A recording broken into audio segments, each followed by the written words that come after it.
Now we're going to talk about expectations, right? You have department expectations, and then you have role expectations. Your department expectation, like I said, everything is based off brand promise and core values. So for example, core values is speed is king. Brand promise is you'll get a response within 5 minutes. My department expectation, meaning like my operations department, my marketing department, my sales department, their expectation, AKA KPIs, that is your department expectation. The role expectation would be total of inquiries sent out today. So we're gonna talk about some key components. I'm gonna talk about funding, right? Anybody know what funding is? Anybody have an idea? Capital. What else? Anybody else got an idea of what funding is? Fuel. Cool. So I like to call funding money, right? I don't know why y'all making all these fancy words, but I like to call them money, okay? I like to call it money. So, and there are different ways to generate this income, this money that we talk about, right? The way that I call it, the way that we get funding, like there's grants, there's, just generating income through social media, which we'll tap in soon. But I like to talk about credit. Anybody got credit? I mean, I'm hoping y'all in the US, y'all were born with credit, right? So the key thing is I'm gonna talk to you about how to actually get funding, right? So I'm gonna start with credit repair. And I'm not here to get in y'all's business. So I'm going to assume, and you all might not be in here, but I'm going to assume that everybody is at 500. So just if you're not, it's cool. I'm just gonna give you the instruction of how to get to 680, 750, 800, all right? So from here, if you have a 500 credit score, you wanna have an ideal credit profile. And this is what hopefully you guys are writing this down, right? Note takers are what? Dang, I don't even know the term, yo. Money makers. Yo, okay, note takers are what? Okay, I just wanna make sure. Note takers are what? Okay, I like energy. So the key thing here is you want to have a 680 credit score. This is an ideal credit profile, and I'm going to tell you exactly how to get it. You need a 680 credit score, right? You need to have minimum 2 credit cards with $2,500 a minimum on each of these cards, right? You need to have 10 accounts minimum. These are including your 2 accounts, right? So I'm talking about 8 more accounts. These can be 3 more credit cards and 5 more, different accounts. That can be a car note, a mortgage, 10 total. Yes. How much on each of, you said 680 credit, 2 cards with how much? Minimum $2,500 on those cards. So you want to have that, and you want to have 10 total accounts, which is including those 2 cards, right? And no derogatories. That means no collections, no late payments, no bad inquiries, right? No closed accounts, right? Unless they're positive closed accounts. Right? You want to have positive closed accounts, so that shows that you actually paid it off, right? So you want to have those accounts, right? Everybody got it? Do I need to review? But I had thought even if you close them, even if you were paying them all good, it can be a bad strike. Is that true or no? No, only if it's negative. So if you have a negative closed account, then that affects your account, because that shows that it closed without it being paid for. But if you close an account and it's positive, that shows that you paid the entire thing off. Does that make sense? So to the bank, it looks, this person can pay things off. He knows what he's doing with his money. Make sense? So that's why you want closed accounts. It doesn't hurt you, or it can hurt you, because there are different ways that credit measures, or FICO measures credit, right? And I'm just gonna go over one of them, which is history, right? So if that closed account has 12 years of history, it would make sense to have that positive closed account to stay on your credit.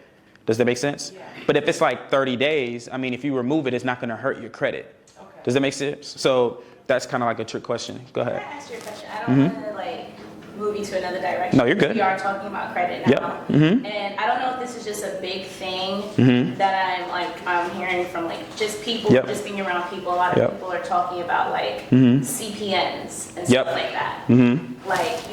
How do you use that? So usually people are using it as in place of basically their own social or something like that, and starting up businesses with that. Does that have anything to do with? Not entirely. That will be like a totally different conversation. Okay. So we can talk offline, or maybe when we have the Q&A panel, we can talk about it. But that's something totally different, and I wouldn't really relate it to this either. Okay. Only because it can, but it can't. It's like it depends on where you're going. It depends on your goal, right? So if your goal is to get the same result as me, then it would matter. But if it doesn't, then it's not really relevant. Does that make sense? Okay. That's the only reason why I would say that. What's up? So, from the director, it's probably a lot better if you all hold your questions to the end for the Q&A, and then that way it can flow a little bit better on camera. Yeah, for sure. All right, so key thing here, right, is there are such thing as letters, dispute letters, right? These letters are going to get you to dispute anything and everything off your credit. So, for example, one of my close friends was getting sued by personal loan. I believe, has anybody heard of NC Financial? Some of those things? Some personal loan company, right? That she got a while ago. And what we did is we sent a debt validation letter, which means that we need to validate the debt.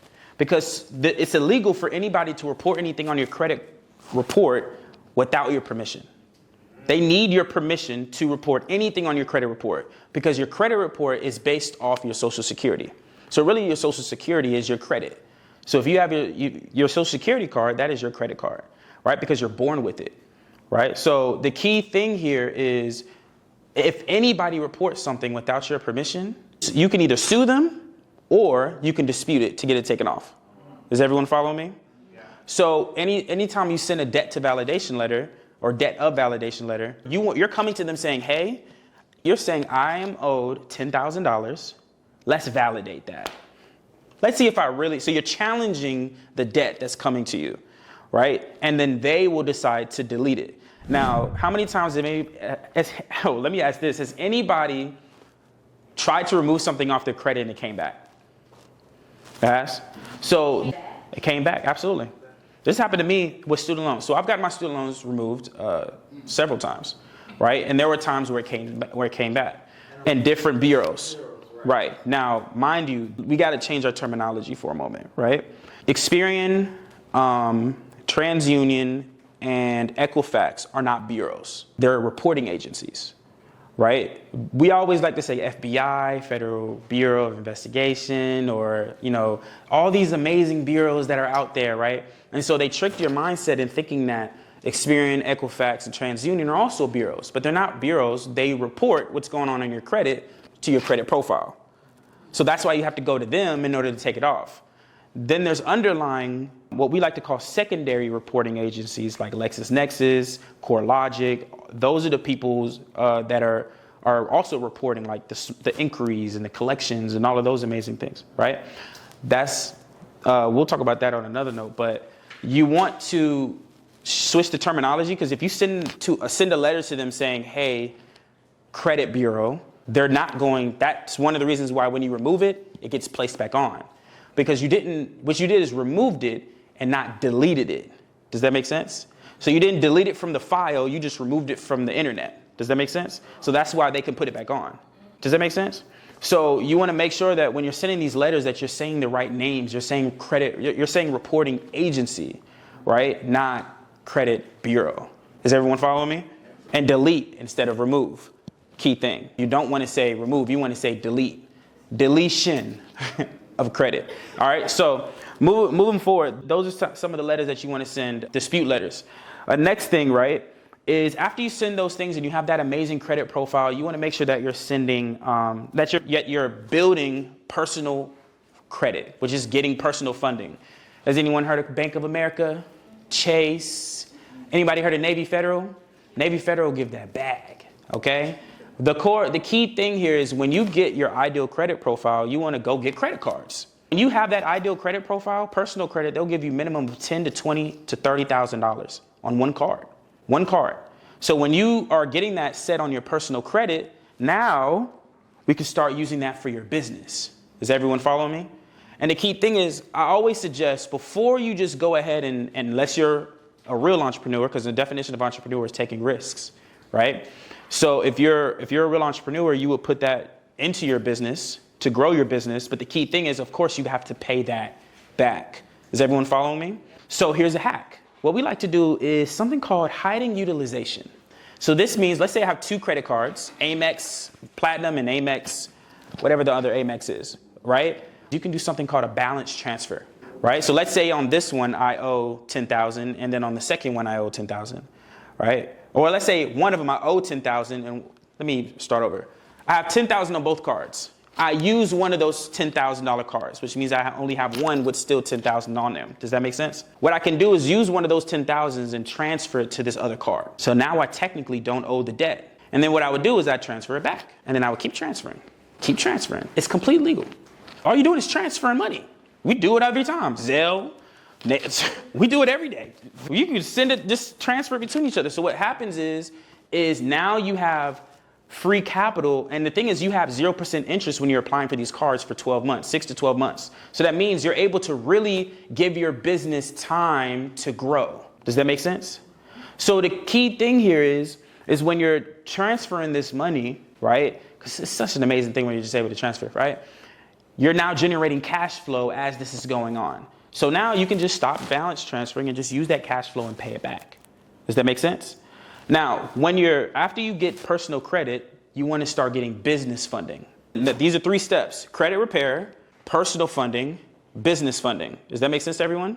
So when it comes to getting business funding, you want to do a couple things. Now, I can't go over everything in this presentation. Like I said, we'll go over in the Q&A. But you want to make sure to get an LLC first. You want to get an EIN number, business address. These are all virtual, by the way, right?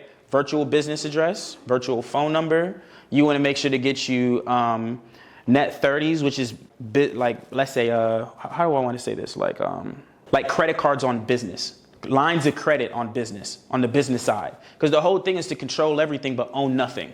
Anybody got student loans? Everyone does? So here's a hack. Here's a free hack since we're on business, right?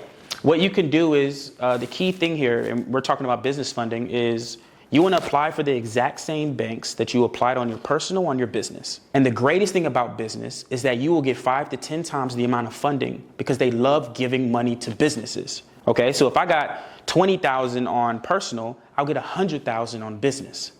So the key thing here is when you have student loans that are like 50,000, you can use that $100,000 funding, you're pretty much purchasing your student loans for it to shift to your business. Right? So now it's no longer on your personal, it's on your business, and then dissolve the LLC so you no longer own the debt. Does that make sense? Hold on, let me repeat it again because I don't think y'all got that. I don't think I got that. These are just hacks you do on the way of creating your business, y'all. Does that make sense? Like, we haven't even gotten to the starting of the businest, and we haven't even gotten to the scaling. I'm gonna repeat it. So what you do is, let's say you have 100,000, right? So the first thing, right, is you get all those amazing things that I said before, right? LLC, virtual business, EIN, phone number, all of those things. I have a list that I could probably send to you all. I'll give it to Jeter. You all make sure you get in the text because I'll send the list to her, so she'll send it to you. Okay. Right? So the key thing here is you get those great things, right? And then you apply for the same exact banks that you applied for on your personal. So if I apply for Bank of America, that you applied on your personal first. So if on my personal I have Bank of America, I'm going to apply for Bank of America on business because I already have the relationship with them on the personal. Right? And like I said, you get 5 to 10 times the amount. So if I get 20,000 on personal, you get 100,000 on business. And that's intentional, by the way. So if I have 100,000 and I owe 50,000 in student loans, I'm going to use that 100,000 to purchase that 50,000, which shifts from personal to business, and then dissolve that LLC so I no longer own the debt. Does that make sense? Dissolve the LLC. You terminate it. You can just wherever you purchase the LLC, you can just go in there and click terminate. It's that simple. So it dissolves everything. I promise. It's literally that simple. It kills all of that. All of that. It kills all of it. But it's okay because remember, here's another hack. You can create as many LLCs as you want. So you can get the same funding amount on every single LLC. My mentor, and you know him, Newt, because he was our first, shout out to Newt, right? He was our first funding mentor or credit mentor. He has 76 LLCs, probably 80 now. Yeah, my man is stacked up. 80 now. And he just has them open. His wallet is this thick, y'all. In person, I've seen it. Literally that thick, full of credit cards. This thick. And what he did is each one of them are different LLCs for different reasons. Some of them are for real estate, because you know in real estate you need an LLC for each real estate, which means I'm getting funded for each house, which means I'm not getting paid out of pocket to pay for the house. Do you see what I'm saying? So this is the key thing here. This is the key thing here, right? So what I'm doing is this is how you fund your business. So now you can create one dummy LLC, Dummy Enterprises, dissolve it just to get rid of the debt. And then you have another LLC called Simone Enterprises, just so you can fund your business. Is everyone following me right now? Right? So now we're going to start in the business. Now here's some cool things. Anyone can pass me my phone over there? You want to start off with, when it comes to starting a business, yep, perfect. Yeah, S Corp is, the only difference between an LLC and an S Corp is taxes. There's no difference between the two. Yeah. So you're building an LLC just to get money, just to get funded. That's the only difference.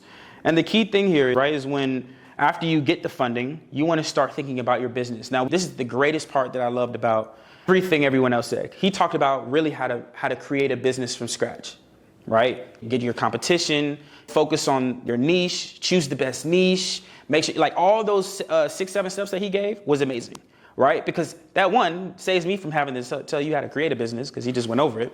2, now I can tell you about the details of how to actually create the business, right? So there are different things, 3 things that you need. And of course, vision and mission are in those things that you need, but we're gonna talk about that later. I wanna talk about core values. Does anyone know how to actually create a core value? I didn't either, so we in this together, right? I didn't know until like 90 days ago, right? And the key thing is we just think, oh, core value, have integrity, perseverance, all these generic, now, they're all important, but everyone has these specific core values, but we don't really know how to create a core value. So there are 3 things, right, that you need. And I want everybody to write this down. Core values, brand promise, and then I want you to write down expectation. 3 steps to create a business. Besides vision and mission. You can put those at the top if you want to, but like these things are critical because this is going to help you when it comes to hiring, and it's going to help you with the face that you give to your clients. And then it's going to help you actually measure them. Does that make sense? Yes. Right? So here, this is what core values are, right? Core values are the root beliefs. Mind you, has anyone heard of like Alex Hormozy or the $100 Million Offers book or any of those things? So his wife is named Layla Hormozy. She is the COO of their business called acquisition.com. So everything I'm telling you right now, it's not my original thought. I'm learning it from somebody else and I'm now pouring it into you. I've implemented it and now I'm pouring it into you. Does that make sense? So don't give me credit here. Just thank them for giving me the information to give it to you. Okay? So this is the thing. Core values are the root beliefs that an organization operated from. They are the principal perspectives that guide an organization's behavior. The behavior of an organization is what a core value is. Does that make sense to everyone here? So this is how you create a core value. Number 1, and y'all will probably have to shorten what I'm saying, but I'm going to give it to you. Decide what parties should be involved in picking your core values. So is it going to be the owners, or is it going to be just the managers, or is it going to be the whole team that's going to decide what the core values are? Right? That's number 1. Number 2 is brainstorm and write down your favorite quality/trait about each member on your team that has just now been selected to be a part of it. Does that make sense? So we just said, is it just going to be the owners, the managers, right? But now we need to talk about, okay, what's the quality or trait that each one of them have, right? The third one, let me know if I'm going fast now, y'all, because I know I can talk fast, all right? The third one is ask yourself, and this is not my words. This is going to be very broad. If an alien came down from space, okay?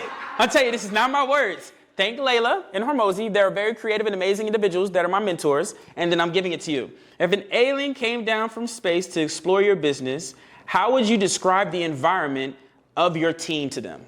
Has anyone thought about that? How would you describe your own values to somebody else, right? The fourth thing is change the verbiage of your values in a way that is congruent with your team. Meaning, right, make it easily digestible. Don't say supercalifragilistic, I don't even remember the whole thing. Expialidocious. Don't nobody even know what that means, right? But if you say, and one of theirs now is speed is king, you understand what that means, right? That's important, right? And the key thing here is, the fifth one is evaluate the core values you've picked together and create what feels like an ideal environment. Does that make sense? That's important. Now you all know how to make core values, right? It's all based on that.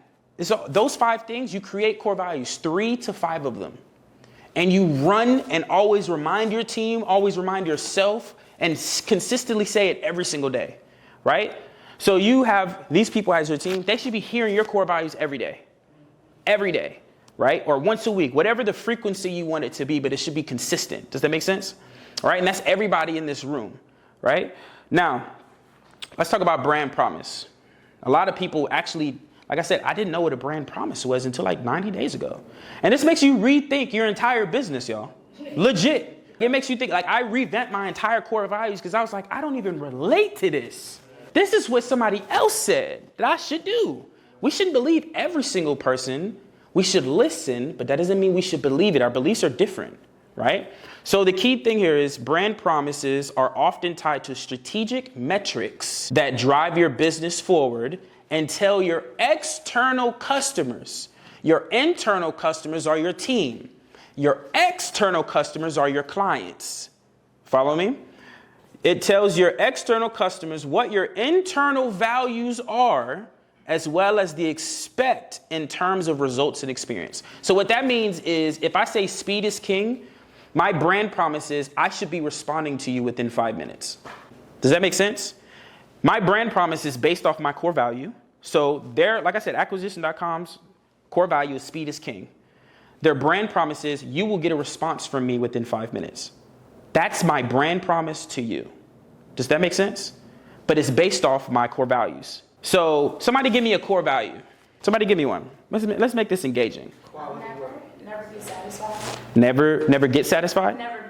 Never be satisfied. Okay. What do you feel a brand promise would be to that? It can be rough. It doesn't have to be perfect. It could be keep pushing for more. It could be Boom, boom. That's a good brand promise. It's no ceiling. Basically, you want to always go up and beyond. Boom. Okay. So now you're telling her, who wants to be your client, that I'm always going to go up and beyond for you. Does that make sense? What did you say your core value was? Quality work. Excellent. What do you feel your brand promise would be? The best trend-setting styles. You're going to always be satisfied with Boom. what you do. You see that? You see how everything is based off your core value? My jewelry is hypoallergenic, so it doesn't irritate the skin. Okay. Or cause rashes. Would that be a core value? No, that would be more like a description of how they feel, Okay.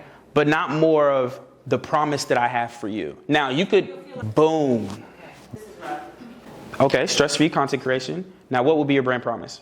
You don't have to do this alone. Ooh, that's good. That's good. That's good. I like that. Anybody else? I felt like you wanted to, but you rejected. I see you. No, I see you. You got a core value? My thing, I preach a lot to them, just like hard things better. Handle hard things better. So what's their brand promise? You said the brand promise? Mm-hmm. So what could they get from you off of that core value? For me, I know one thing we went over was like that next step thing, because a lot Okay. of frustrations is they want this whole like things hard because they want to come in the gym and be Yep. like this great basketball player. But I told them just get that next step. Take one step at a time. That could be your brand promise. Do you see what I'm saying? It relates to your core values. And you said it, it's just a matter of making it digestible for the consumer. Does that make sense? Exactly. It doesn't need to be a paragraph. Right. You feel me? Got you. So now we're going to talk about expectations, right? You have department expectations, and then you have role expectations. Your department expectation, like I said, everything is based off brand promise and core values. So for example, core values is speed is king. Brand promise is you'll get a response within 5 minutes. My department expectation, meaning like my operations department, my marketing department, my sales department, their expectation, AKA KPIs, AKA key performance indicators, like I said, this is for you to measure, right, is number of inquiries in a day. Does everyone follow what I'm saying? That is your department expectation. The role expectation would be total of inquiries sent out today. Does that make sense? Or total of inquiries sent out less than 120 seconds. Those are role-specific expectations, and that you can measure. Correct. Per team member. Department is how many number of inquiries have we sent out today. I'm sorry, it was department and what? Role, right? So like I said, that's how you start a business. Now everybody knows how to make this money, right? I'm not going to teach you how to make this money, but what I wanted to show you is how to actually form and start a business from scratch. Does that make sense? Because we talk about core values, but do we actually really know what the fuck core values are, right? So the next thing I want to talk about is scaling. We talked about hiring earlier today, but I want to talk to you about actually how to keep your employees, aka retention, okay? Now, these recent 90 days, I have been running through retention lately. Turnover rate has been crazy in my business in the last 90 days. But recently, as of I believe 30 days ago, I have just thank Layla Hormozy, y'all, for just having amazing information and me just giving it to y'all, right? I'm learning from somebody. If you all don't know, acquisition.com is a $150 million business. So I'm learning from somebody who makes $150 million per year. So I'm not giving you $20 million or $20,000 advice. I'm giving you $150 million advice. And their mentors are making $60 billion a year. So I'm really giving you $60 billion advice. Does that make sense? So I really want you all to understand that you're getting advice from somebody who's really doing it. And that's how I was able to go from 1 year ago to now having 3 multiple six-figure businesses, because I'm listening to someone who has made $150 million. Is everyone understanding?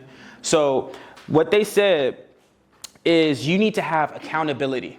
And this is the key thing. Accountability is very, very simple. It's called feedback. When you have an employee, you need to have feedback, AKA surveys. Monthly surveys, bi-weekly surveys, yearly surveys, right? So you look up, because I don't want to take up too much time, look up satisfaction survey, employee satisfaction survey. Solve all of your problems when it comes to accountability. Does that make sense? And then I want you to measure that, AKA it's called a health score. People don't talk about this. You're measuring the health of not only your clients, how are they feeling when they purchase after they on board, but also how is your employees after they on board.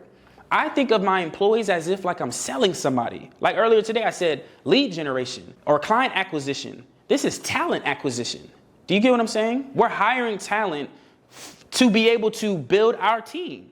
Do you get what I'm saying? So you need to make sure that you have feedback and measure the health of your team. Some of them feel like trash working for y'all, but you don't know because you're not measuring the health. So a way to measure health is sending them the surveys so you can get feedback from them.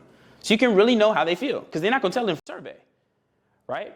So the next thing that I would say, right, lastly, is I want you all to create an org chart of your business. Create an org chart. So this is you. I want you to divide your business into 3 different ones. I'm going to put marketing. This is for sales and marketing. This is for ops. This is for operations. And then we also need to get our money right. So this is for finance, right? Divide your business into these 3 categories.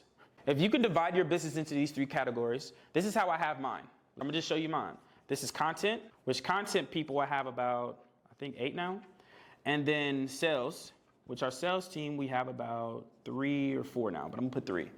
Ops, I divided it into even more, right? And what you do is you sub-department your business, right? So this is HR, right? Which we have about 5 or 6. This is admin. So everybody who don't want to do these tasks, boom. You feel what I'm saying? Then we have, what else? What else do I have here? We have funnels, websites, graphics. Oh, well, graphics would be in marketing, but funnels, web design, web development, software engineering, all in there, right? And then you have finance. I like to divide my finance into 3 different categories. Most people don't do this because I know we'd be short on time. My business funds my business. Does everyone know what that means? Exactly. Credit and funding. So in my finance, I have a credit department that funds my business. Exactly. So then after that, then we have taxes, of course. You need a tax strategist and not a regular CPA. A regular CPA is for somebody within the first, 90 days to 6 months. A tax strategist is for somebody who's 365 days out of the year and that you meet with every month, that literally talk to you about how to get write-offs, right? And then the last thing is, what else do I have in here? Get you some attorneys. Absolutely. Yeah, these are all CMO, COO, CFO, for sure. Credit. Yeah, I wrote that ugly, y'all. I was, you know how it goes with these markers. But yeah, so in total, this is about 30 people. And I think I forgot something in here as well. Within this branch is media, right? So photographers, videographers, PR, right, is in the media, right? So you want to make sure to divide your business into organizations. So you're fitting people into this. Does that make sense? This is where people are going. And of course, you then duplicate the positions. Does that make sense? But everything stems from these three. And these will change depending on your business. So for beauty, you might not have IT like that. Or you might have lower IT than most people because you have websites. You need a website, right? But you might not have a whole software engineering squad. We need funnels. We need, you know what I mean? So, For sure. Because I'm a creative, I didn't even. That's Oh, yeah. So Absolutely. that's it. Oh yeah, you need that, right? So outside of that, I think I covered everything. We all know about organic and paid marketing, post every single day, email every single day, simple things, right? But I think I got everything, y'all. Any questions on my end? Because I know I got short time. Real quick, like what you just said about email every day, right? Yep. That's pretty much how we get down. Yep. But then like you got people who's like, oh, I just got an email like yesterday, like Mhm. oh, your email Good. is unsubscribed. Yeah, like I'm like, should I care about that stuff No. at all? No. Just let Absolutely them not. unsubscribe. You're gonna get a lot of stop during text messages, unsubscribes. Good, because your hate is gonna then turn to admiration. Does that make sense? Yeah, you wanna keep doing what you're doing because it's gonna turn into admiration. And then they're gonna love you for it. You had a question? Earlier, overseas, we can hire the people overseas. Yes. Can they grant write? Grant, right? Yes. For grants? 100%. Okay, here's a hack for virtual assistants because I know we got the next one coming up.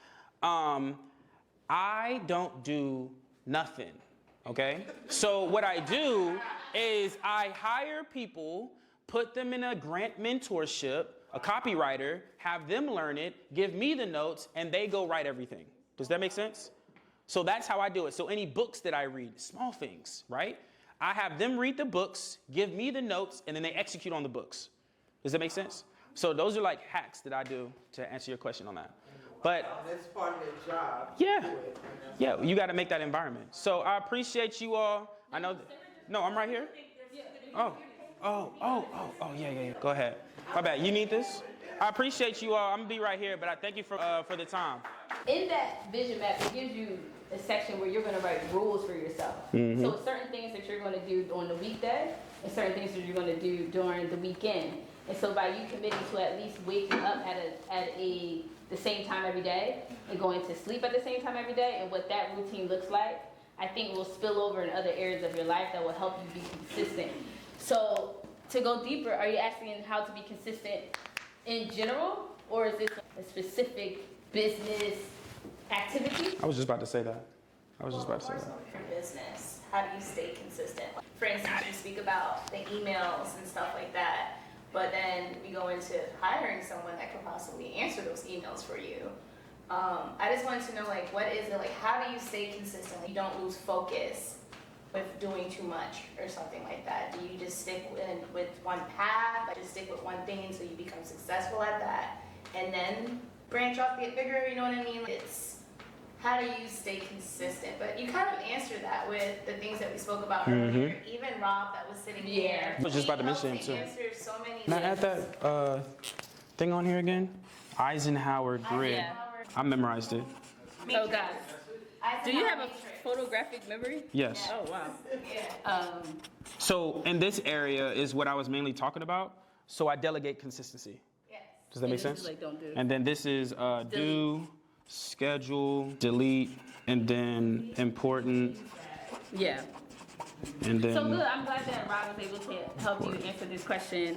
I also think that less is more, and I had to learn that the hard way. You know, so also what has helped me over these last few years be more consistent is that I'm focused on one business, doing one service. I've scaled, Yep. I've honed all the way in, and I offer one thing, media relations. I do media relations for you, and I brand you. that's it. That's it. I'm not doing your social media and all these other things that you might think PR does. it helps you be so consistent. This is my SOP for this service. And then, like I said, it all goes back to, I think anything that's personal to you, you have to do. But things that's dealing with your business, you just delegate it. So if you need to, if I know in MLM, they say you need to expose 100 people a day. Well, I don't personally have to expose 100 people a day. I can then hire a virtual assistant to expose 100 people. You see what I'm saying? That's how it goes. Okay, same thing. Exactly. Like expanding business, that's what's like, it's basically That's the what you same. do, yeah. Yeah. Does every business need a specific? Oh, I see. That's a separate one. Prioritizing your business to take 1, 2, 3. You're clear? Yeah. Okay, cool. Somebody was. With the email and everyday thing, right? And people getting annoyed by it, right? And they say, okay, I'm just gonna unsubscribe. You know what I mean? Because you don't want everybody unsubscribing. Isn't that lead? You do, because if they're not involved, if they don't want it, you don't need them. Exactly. Yeah. Okay. I do. think so. They're not converting. Right. One of my coaches talks about cleaning the list. Yeah. And then also like you clean the list every so often, and then you literally send an email to people. If you don't want this, you can unsubscribe. Correct. But because you're like marketing and you have your funnel going and you're constantly doing lead gen, the idea also is that you're getting new people into the funnel. 100%. Not always. Yeah, and it's a percentage thing, like, so if I'm reaching out to 100 people, only maybe about 10 of them are unsubscribing. So I'm really not talking to those 10 people, I'm only talking to those 90. So you really got to think about who you're talking to within your list. One thing I also learned was that some people were just unsubscribing because they were maybe subscribed through multiple emails. So because we have more than one email at times, they're like getting my message more than once. They're just like, oh, I'm just unsubscribing. But I used to be really petty about it. Like people, I would like screenshot. I was like, oh, so you just gonna unsubscribe?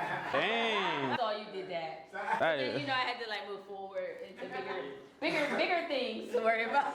That's called a minimum wage activity, y'all. That's what that's called. So if you're going to send that, delegate that so you ain't got to waste your time doing it, okay? Did we answer this one? Yeah. Okay, cool.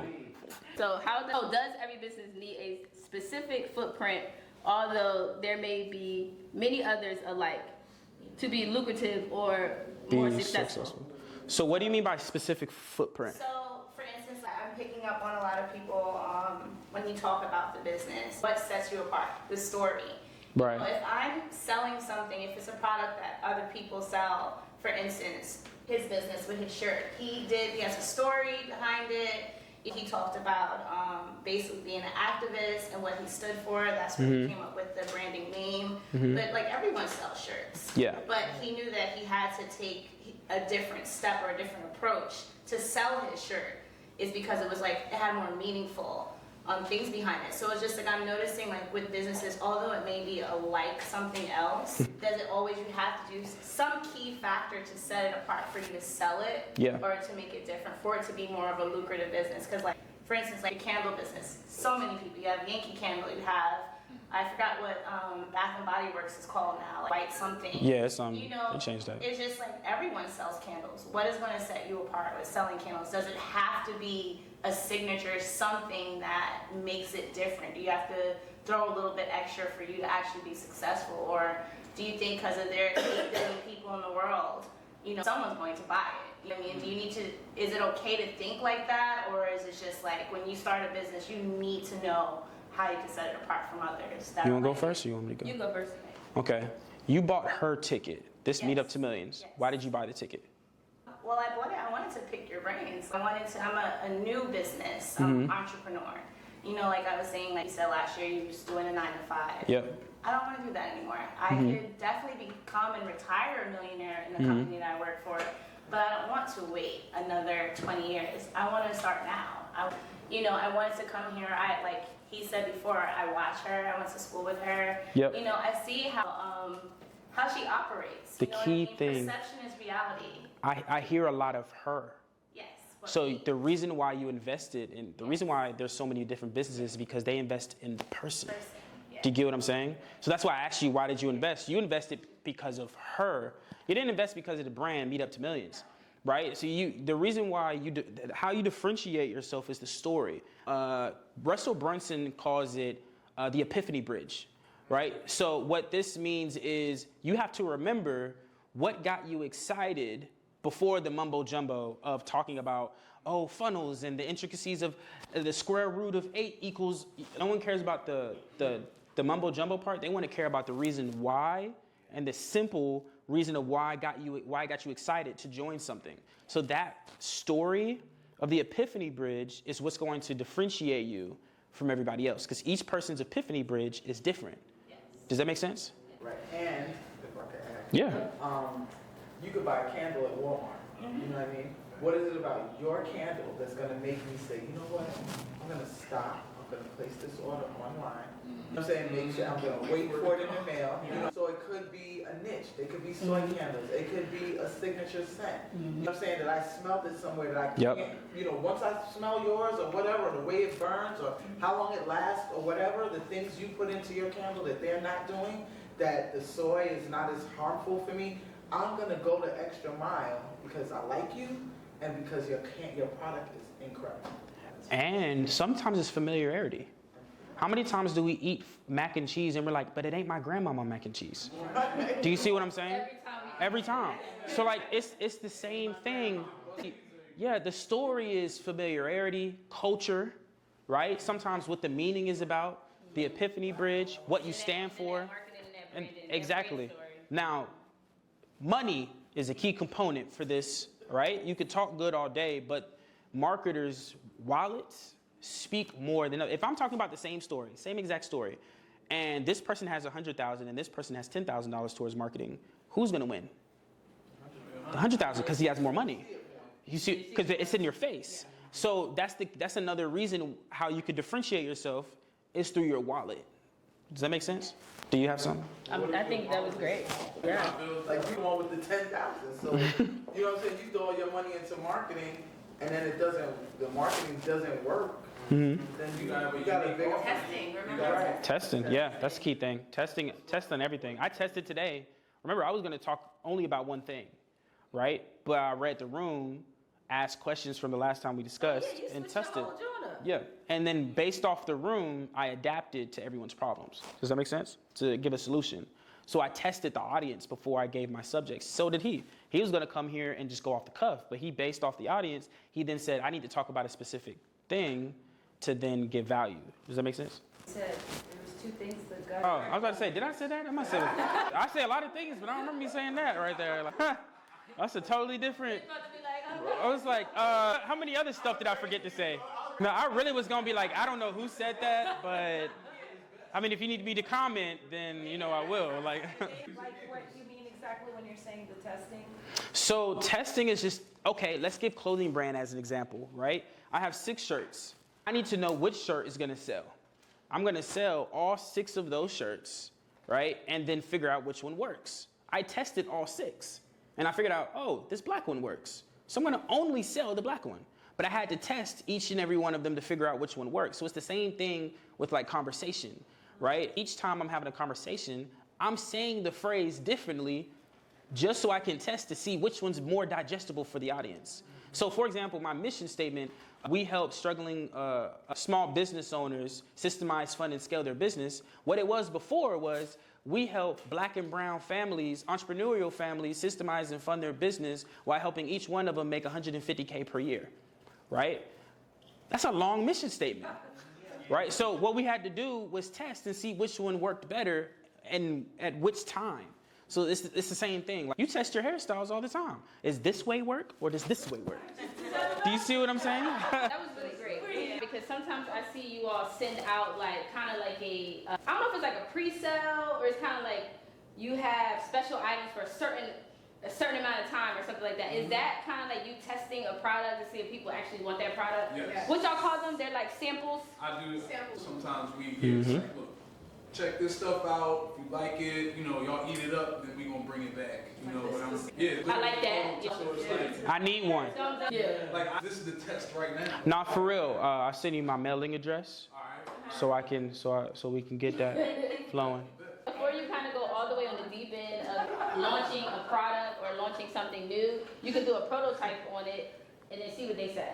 So like in my business as service-based, I would do a lot of, we would call them like round table, not think tanks, but like almost like case study groups. And I would like bring people in and bounce ideas off of them as I'm trying to figure out how do I best service the entertainment industry from a PR standpoint? And what does the fashion industry need from marketers and publicists? So I would bring a, what they call them groups? Kind of like a case study group. It's a word for it. Statistic, no. It's not a focus group. A focus group. It's a focus group. He just say it's not a focus group, like it wasn't. Yeah, it's not that. It's definitely not that, y'all. It's not a focus group. Like, All right, cool. All right, great. All right, dope. But you got it. Okay. So someone asked. They put different sections: funnels, mapping, cash flow, scheduling. That sounds like a webinar. But is there like a specific question?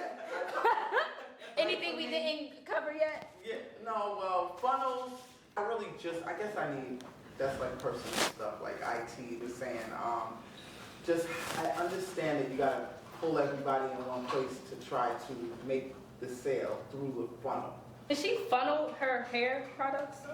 you can funnel anything. Wigs? How many products are on wigs? How many weaves we got out there? You got products. So you would mock a supplement business. That's what you would mock up.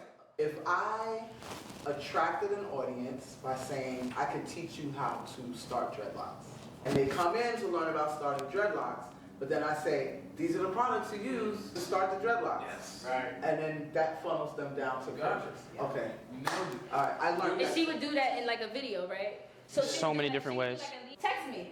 Millions. Text dreadlocks. There's so many ways you can do that. You can use value-based content. Community Yeah. action. So you have a call to action. They either subscribe to Yeah. something or they do something to get onto your list, and then you give them something And free in that's how you return. find your tribe, because they need what you got. Right. Okay. So you give them something free in return, and that could be the video of you talking about, hey, you want to transition, and it could be like an 8-minute video. Yo, I know you have a problem with this, your hair probably fell out. And now, you probably went somewhere that was crazy. But I understand. Now, this is what you're going to do, A, B, C, D, E. And then, now you're going to be looking the best. You're going to be on magazines. And if you need help with this, understand I got you. And then they get in there, and they just, then you just keep upselling them to something. So these are like 4 different ways, or actually 5 different ways. And there's so many endless She can do a ways. challenge? So she can do a lot of things. There's just so many different ways. Like as I'm thinking, I just came up with like 3 different ways. But the thing is, you can use value content, just like how she said, and tell them to DM you. Like that was one that I should have wrote up there. Or to text you. You can use value content to lead them to a webinar. And then you explain everything on a webinar and say, hey, I got the locks to look like this because of this, right? It costs X amount. Now, you do have to understand pricing. When it comes to webinars, you always want to use your suite number should be like $9.97. But in your case, you're e-commerce.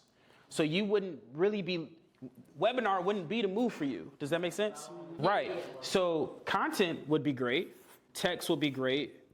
DMs would be great.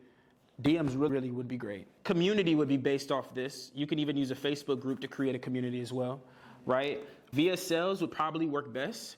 If you use content to lead to a funnel, you could sell anything from like 47 to, $9.97, right? And I'm writing fast, but you could sell any one of those things. You can, actually, what will be best for you, I don't know why I didn't think about this, would be a sales funnel. Think of yourself as a supplement business.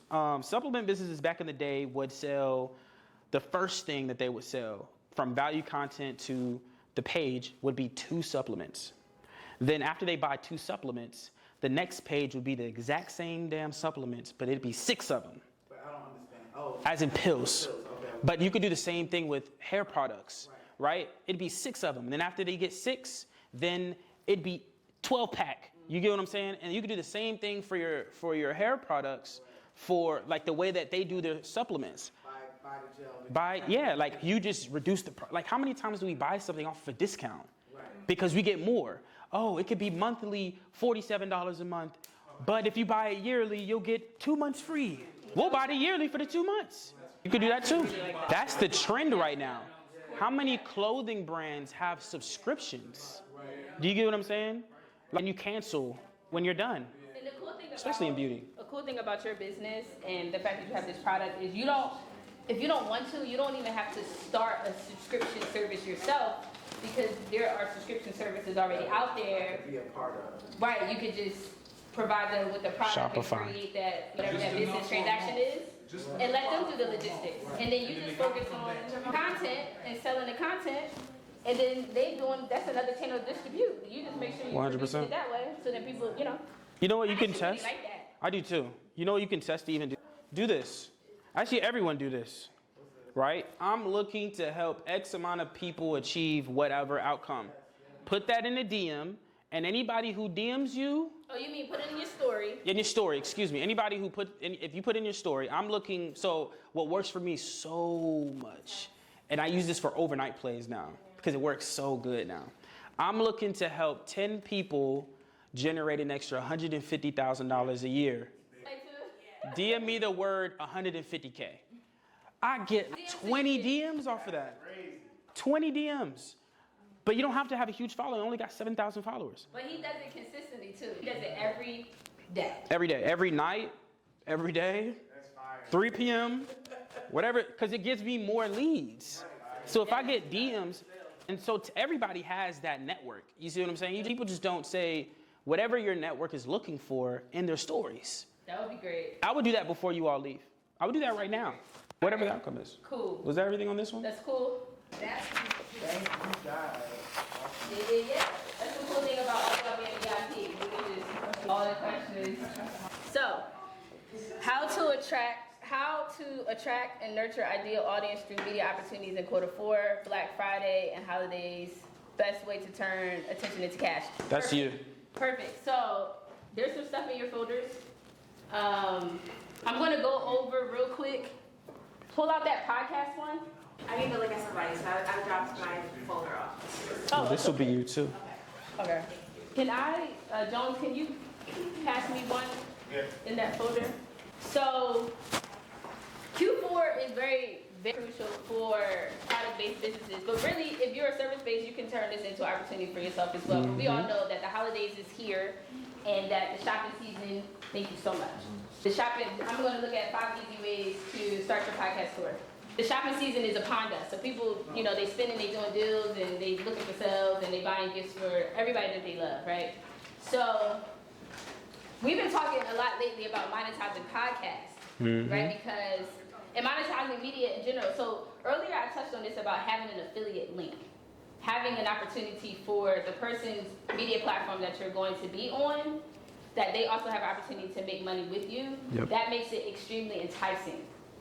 So having that set up in the back office of your funnel, of your website, of the merchandise site will be, that's how you can make that, turn that attention into cash. We can do that on editorial. So say you know, the write up in like a Black Enterprise, the write up in like Grit Daily, same thing. And then also in the show notes on the podcast, when you do the podcast, you send a follow-up message and say, thank you, this is great.